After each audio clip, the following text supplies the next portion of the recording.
fix any Windows update error on Windows 10 or Windows 11. Hello everyone, and let's get started. So first of all, go to this troubleshoot settings. After this, you have to tap on additional troubleshoots. Once that is done, you will see different options. You have to tap on Windows Update. Then you have to click on Run the Troubleshooter.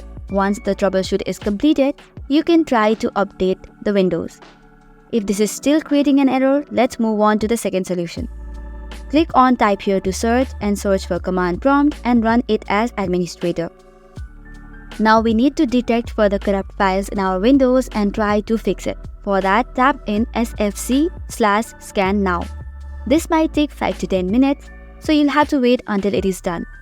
Once it is completed, you can close it and again open command prompt. Again, make sure to run it as administrator.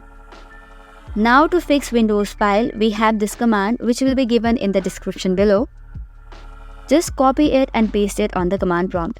This will also take few seconds, and once this is completed, you can restart your device and try to update the Windows. However, even after doing all this, you have errors, then the solution would be to going on the catalog provided by Windows and installing all the updates manually. So this was it for today. For more such contents, do not forget to hit the like and subscribe button. Thank you and keep watching.